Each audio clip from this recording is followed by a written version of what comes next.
Bonjour, bonsoir les amis, bienvenue dans cette nouvelle leçon. Alors abonnez-vous à présent si vous n'avez pas encore fait et on commence. Dans cette leçon, nous allons parler des pronoms. Alors le pronom est un mot qui remplace un nom, un adjectif, une proposition. Et il s'accorde en genre et en nombre avec le nom qu'il remplace.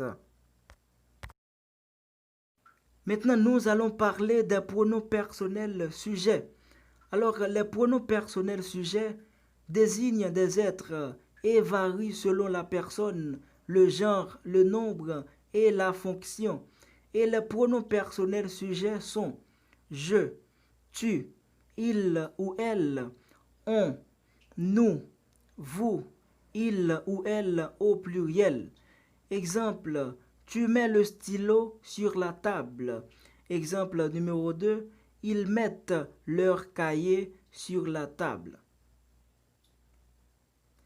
Deuxièmement, nous allons parler des pronoms personnels compléments.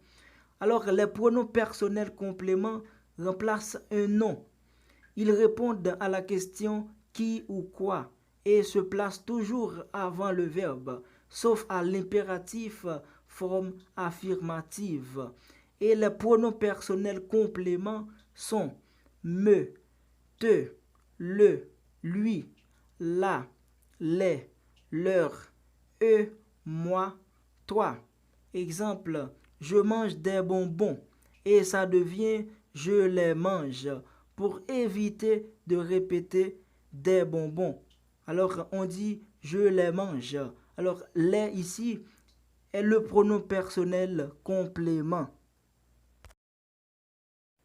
Maintenant, nous allons parler des pronoms possessifs.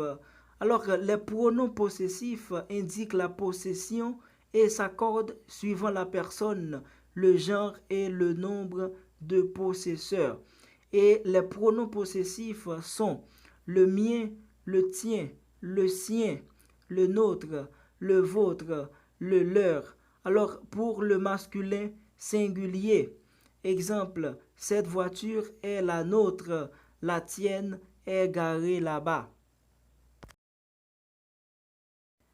Nous allons parler maintenant des pronoms démonstratifs. Et les pronoms démonstratifs servent à désigner un être ou une chose.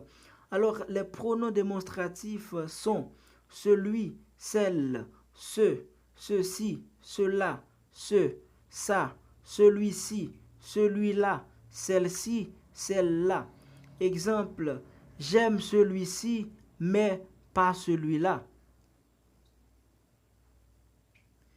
Et nous allons parler maintenant des pronoms relatifs. Alors, les pronoms relatifs ont la fonction du nom qu'ils remplacent et introduisent une proposition relative qui explique ou détermine ce nom.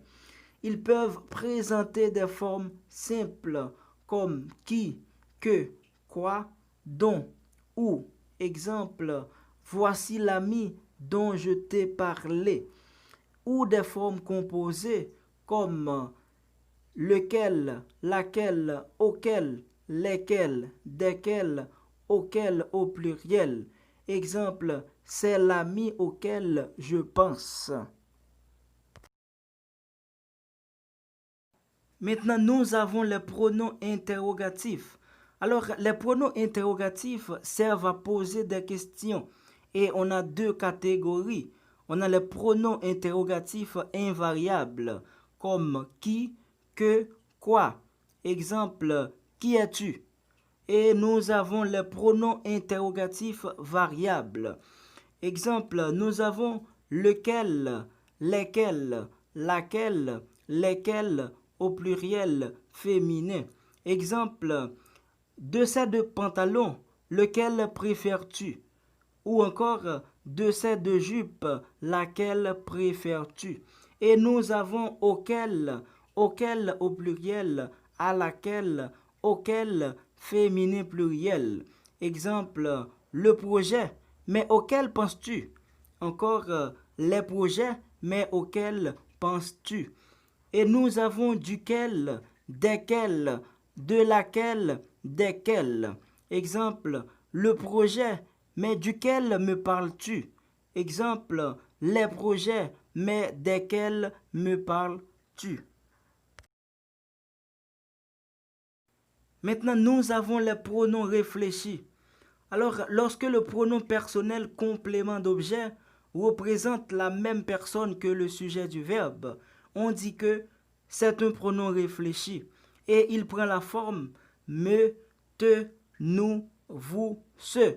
Et on trouve ces pronoms dans la conjugaison des verbes pronominaux. Exemple, il se baigne. Nous nous regardons dans le miroir.